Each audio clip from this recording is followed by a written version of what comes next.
Last time, this cat arrived on a rainy rooftop.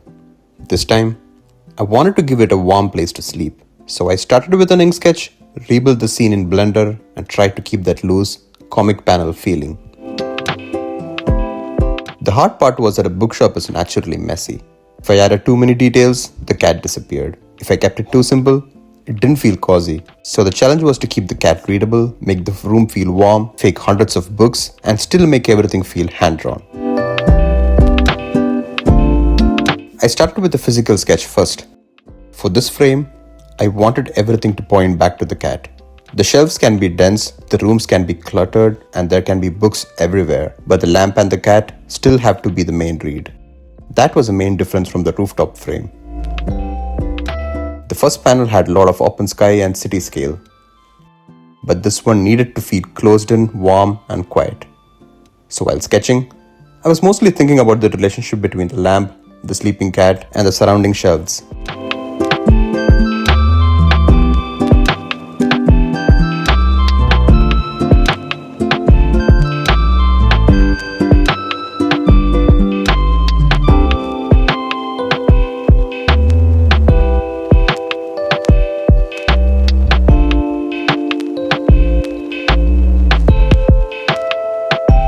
I first started off with the cat model since that is the anchor for the whole scene.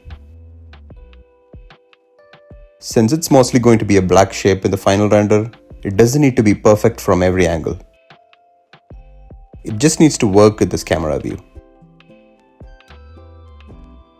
The important parts are the curled body shape, the ears, the paws, and the few highlights that separates it from the books.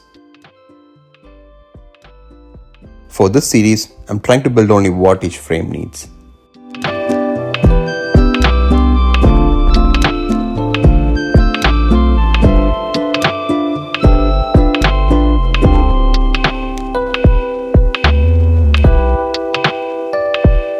In Blender, I kept the room very simple at first.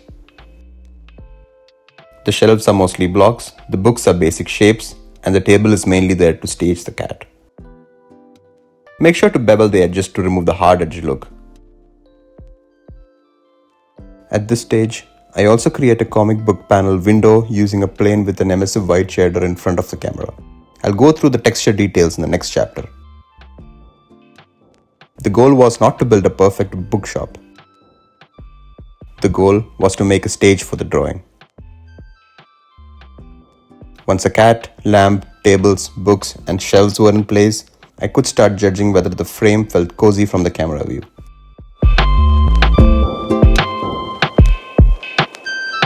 I reused the procedural cross-hatching shader from the rooftop scene, but this time I had to be more careful.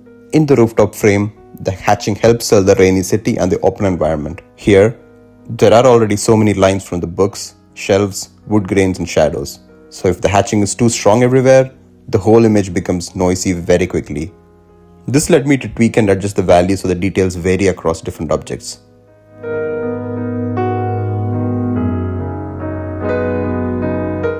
I also played around with the lighting quite a bit to get the specific look I had in mind, similar to the ink sketch. I used a point light inside the lamp as well as a few others above and to the side of the scene.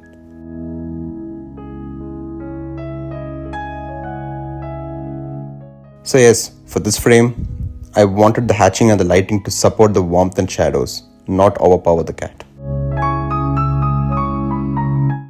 Before moving into the grease pencil details, I wanted to spend some time on the lamp light. In the ink sketch, the lamp has this cone-like shape of light falling directly on the cat and the books. I wanted to recreate that in Blender, but in a more stylized way. To do this, I reused the original God Ray setup from one of my earlier projects. I changed the color values to grayscale, adjusted the emission strength, and reshaped the plane so they formed a cone around the lamp. That gave me a much more graphic light beam instead of a realistic spotlight. It still feels like light, but it also fits the comic panel style better. After that, I spent quite a bit of time tweaking the cross-hatching across different materials and the scene lighting. The books, shelves, walls, tables, and cat all needed slightly different values, so the scene didn't become too noisy. Once the lighting and hatching felt close, the base render was finally working. Now all that was left was the fun part, adding grease pencil details to bring in the personality. This is a stage where the scene finally started to feel less procedural. Up to this point, the 3D scene was doing the heavy lifting for composition, lighting, and structure. But grease pencil is where I started adding the imperfections and make it feel more like a drawing. I also had to be careful not to detail everything equally. The cat and the lamp are still the most important parts of the frame, so I started there first. I added a few simple lines and highlights to the cat, just enough to define the face, paws, and silhouette a bit better without losing that solid black shape. Then I moved the lamp, adding a few hand-drawn details so it felt less like a clean 3D object and more like something sketched into the scene.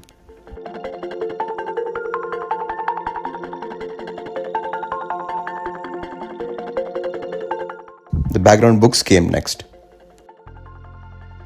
These stay fairly rough because they're mainly there to support the mood and make the room feel full.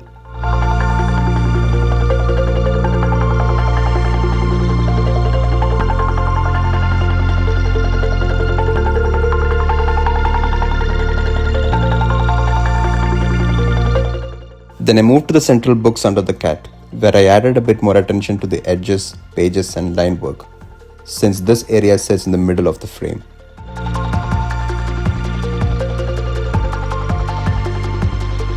From there, I added details to the side shelves and books, again trying not to make every part equally busy.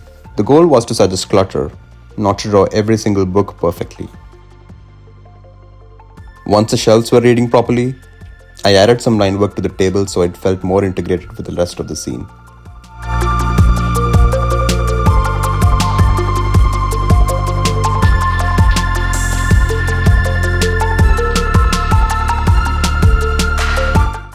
After that, I added little posters and notes on the wall.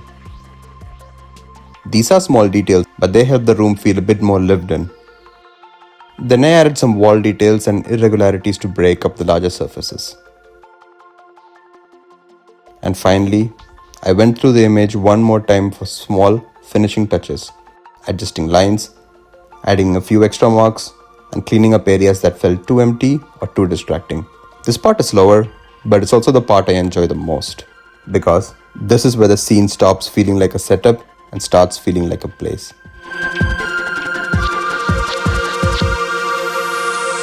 For the animation, I wanted everything to feel subtle with small movements. The cat breathes slightly. There's a tiny bit of movement in the body. Dust floats through the lamplight. The camera slowly moves into the panel. This is not supposed to feel like a big animated scene. It's just enough movement to make the bookshop feel alive.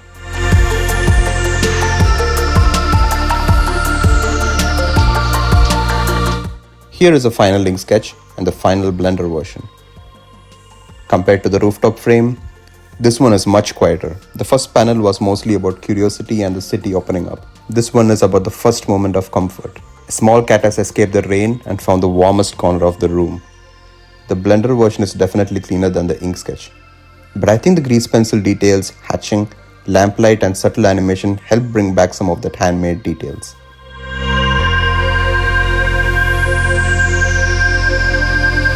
This is the second panel of the cat story. If you want to see where the journey started, the rainy rooftop frame is linked here in the description. Next, I want to take the story into a slightly stranger direction. As always, thanks for watching and all the support.